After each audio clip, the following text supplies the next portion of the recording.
Hello everyone, মই ৰিম্পী বৰা আপোনালোকক স্বাগতম জনাইছো মোৰ চেনেল আৰবি ব্লগ চলে।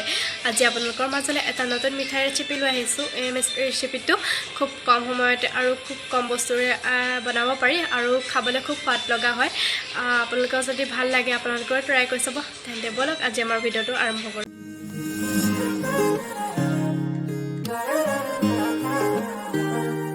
আহকচোন একেবাৰে সহজতে এই মিঠাইটো আমি কেনেকৈ বনালো চাই লওঁ। প্ৰয়োজনীয় বস্তুখিনি আমি এখন প্লেটত এনেকৈ সজাই লৈছোঁ। মিঠাই বনাবলৈ আমাক লাগিব প্ৰথমতে চেনি, গাখীৰ আৰু অলপ পাউডাৰ গাখীৰ, ঘি আৰু ফুড কালাৰ আৰু কেইটামান ইলাচি, লং আৰু ডালচেনি। আমি ইয়াত আমুল তাজা গাখীৰ ইউজ কৰিছোঁ। আপোনালোকে ঘৰুৱা গাখীৰ আছে যদি ঘৰুৱা গাখীৰো ইউজ কৰিব পাৰে। এনেকৈ আমি এতিয়া কেৰাহী এখন গৰম কৰি ইয়াত গাখীৰখিনি ঢালি দিছোঁ আৰু গেছটো ল' ফ্লেমত ৰাখি দিছোঁ। আৰু ইয়াত আমি এতিয়া ইলাচি, ডালচেনি আৰু লং দি দিছোঁ। আপোনালোকৰ প্ৰয়োজন হ'লে গুড়ি কৰিও দিব পাৰে, কিন্তু আমি গোটাই দি দিছোঁ। যেতিয়া গাখীৰখিনি উতল আহিব তেতিয়া আমি এইখিনি ইয়াৰ পৰা উঠাই দিম। এতিয়া এইখিনি উতলিবৰ বাবে আমি এনেদৰে অলপ ৰাখি দিম আৰু ইয়াত দিম আমি অলপ ঘি।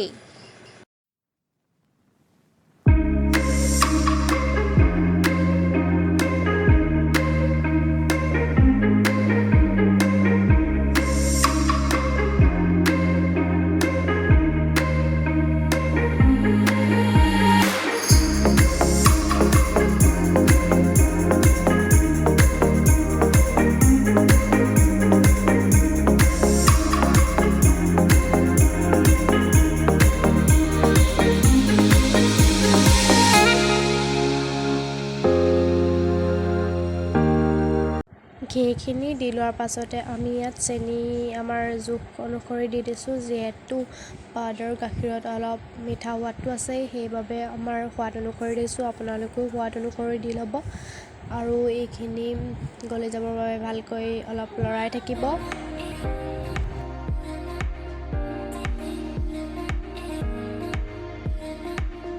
আমি গেছটো ল' ফ্লেমত ৰাখি এনেদৰে গাখীৰখিনি লৰাই আছোঁ। আপোনালোকে গেছটো ল' ফ্লেমতে ৰাখি ল'ব। গাখীৰখিনি যেতিয়া ডাঠ হৈ আহিব তেতিয়া আমি ইয়াত পাউডাৰ গাখীৰখিনি দি দিম।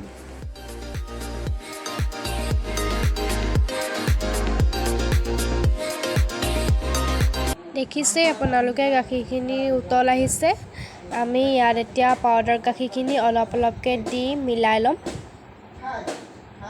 আপোনালোকেও অলপ অলপকৈ দি মিলাই ল'ব, নহ'লে কেৰাহীত লাগি থাকিলে পাছত আমাৰ অলপ প্ৰব্লেম হ'ব। সেইবাবে আপোনালোকে অলপ অলপকৈ দি ল'ব আৰু মনত ৰাখিব যাতে গেছটো ল' ফ্লেমত থাকে।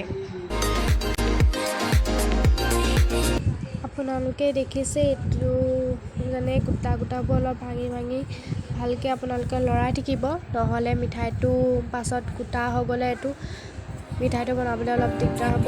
সেইবাবে আপোনালোকে এইটো ভালকৈ লৰাব।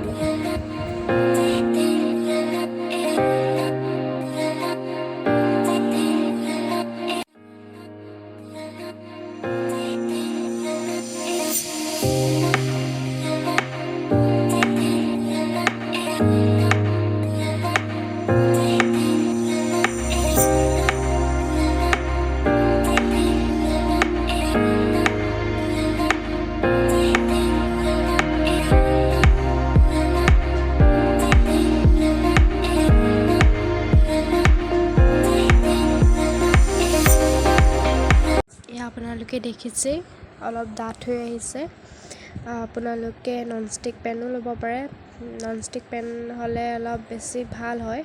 আমি নাই লোৱা, যদিহে আপোনালোকে ল'ব পাৰে আৰু অলপ ভালকৈ মিলাই ল'ব, তেতিয়া মিহি হ'লেহে ভাল হ'ব।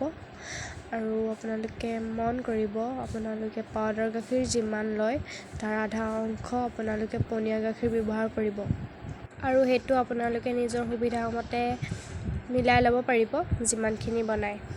আৰু এইটো এতিয়া আমি একেবাৰে কম জুইত বনাই থাকিম। যেতিয়ালৈকে ঘিটো এৰি নাযায় তেতিয়ালৈকে আমি এনেদৰেই লৰাই থাকিম। আপোনালোকে মন কৰিব এয়া যাতে কেৰাহীত লাগি নধৰে আৰু হেতাৰ লগত লাগি আহে, তেতিয়ালৈকে আপুনি ভালদৰে লৰাই থাকিব। যিহেতু লাগি ধৰিলে দিগদাৰ হ'ব, সেইবাবে আপোনালোকে ভালকৈ লৰাব।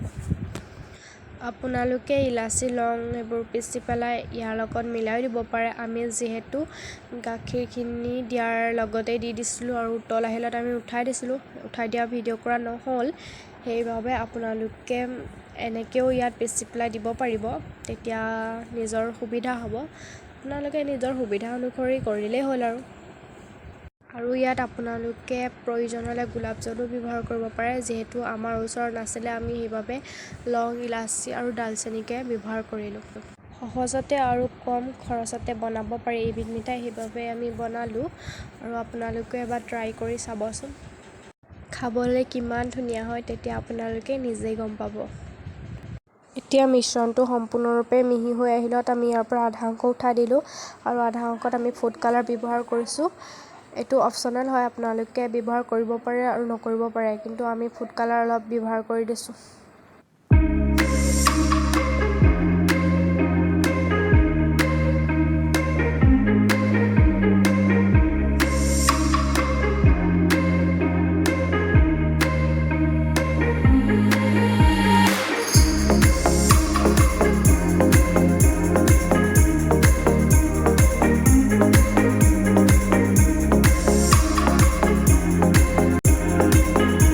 কেৰাহীৰ পৰা নমাই আমি এনেদৰে এখন পলিথিনত মেৰিয়াই অলপ টাইম 20 মিনিটমান ফ্ৰিজত ৰাখি দিম। তাৰপাছত আমি উলিয়াই অলপ টাইম মঠিম, তেতিয়া অলপ মিঠাইটো টান টান হ'ব আৰু ভাল লাগিব খাই। আপোনালোকেও এনেদৰে মঠি ল'ব। আপোনালোকে যিমান পাৰে মঠিবলৈ চাব, অলপ ভালকৈ, তেতিয়া বেছি ভাল হ'ব। এইটো দেখিছেনে, আমি ডাইৰেক্ট ফ্ৰিজৰ পৰা উলিয়াই এনেদৰে আনিছোঁ। কেনেকুৱা হ'ল, এনেকৈ মঠি পেলাই আমি ফ্ৰিজত সোমাই থৈছিলোঁ আৰু এনেকৈ আপোনালোকে মঠিব, তেতিয়া বেছি ভাল হ'ব। যিমান মঠিব সিমান ভাল হ'ব আৰু।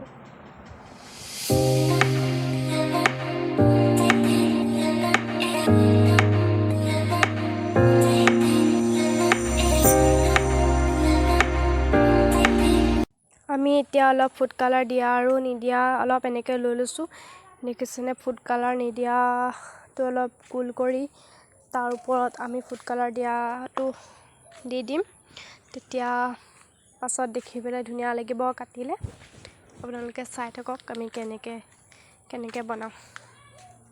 আৰু আপোনালোকে কথা এটা মন কৰিব, আমি ফাৰ্ষ্টে কোৱা নহ'লে, যিহেতু আমি ফাৰ্ষ্টে কেৰাহীত গাখীৰখিনি দিছিলোঁ, তাৰপাছতহে আমি ঘি দিছিলোঁ, কিন্তু আপোনালোকৰ প্ৰয়োজন হ'লে ঘিখিনি আগত দি তাৰপাছত গাখীৰ দিলেও হ'ব, কিন্তু আমি তেনেকৈ নিদিলোঁ। আপোনালোকৰ সেইটো ইচ্ছা অনুযায়ী আপোনালোকে কৰি ল'ব।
যিহেতু আমি আবেলি চাহকাপ খোৱাই হোৱা নাছিলে সেইবাবে ভাবিলোঁ এতিয়া চাহকাপো খাই লওঁ আৰু মিঠাই কেইটাও বনাই হ'ল আৰু টেষ্ট কৰি চাওঁ সেইবাবে ভাবিলোঁ সকলোৱে টেষ্ট কৰিলোঁ আৰু ধুনীয়াও লাগিল খাবলৈ বহুত ধুনীয়া হৈছিলে খাবলৈ আপোনালোকেও ট্ৰাই কৰি চাব আৰু সেইটো আমি অলপ বেলেগ ষ্টাইলত কাটিছোঁ আপোনালোকৰ নিজৰ মতে ষ্টাইলত কাটিব পাৰে বৰফি নিচিনাও কৰিব পাৰে আপোনালোকৰ এইটো নিজৰ কথা কিন্তু এনেকৈ আমাৰ ভাল লাগিলে সেইটো কাৰণে আমি এনেকৈয়ে কাটিলোঁ আৰু মিঠাইটো খাবলৈ বহুত টেষ্টি আছিলে আপোনালোকে প্লিজ এবাৰ ট্ৰাই কৰিব আৰু দেখিছেনে কিমান ধুনীয়া লাগিছে দেখিয়ে খাওঁ খাওঁ লাগিছে মোৰতো বনাই হোৱাৰ পাছত খাওঁ খাওঁৱে লাগি আছিলে ইমানেই ধুনীয়া আছে আৰু খাবলৈতো কথাই নাই আৰু বহুত ধুনীয়া আছিলে আপোনালোকে নিজে বনাই চাব এবাৰ তেতিয়া গম পাব ইয়াৰ টেষ্টটো কেনেকুৱা আৰু বনালে আপোনালোকে কমেণ্ট কৰিব দেই বন্ধুসকল যদি আজি আমাৰ ৰেচিপিটো ভাল পালে লাইক কৰিব শ্বেয়াৰ কৰিব এণ্ড ছাবস্ক্ৰাইব কৰি দিব আৰু কাষত থকা বেল আইকনটো প্ৰেছ কৰি অল কৰি দিব যাতে আমি দিয়া ভিডিঅ'সমূহৰ ন'টিফিকেশ্যনসমূহ আপোনালোকে পোনপ্ৰথমে পায় তেন্তে আজিলৈ আহিছোঁ এটা নতুন ভিডিঅ' দিয়া আশাৰে আজিলৈ আহিছোঁ বাই বাই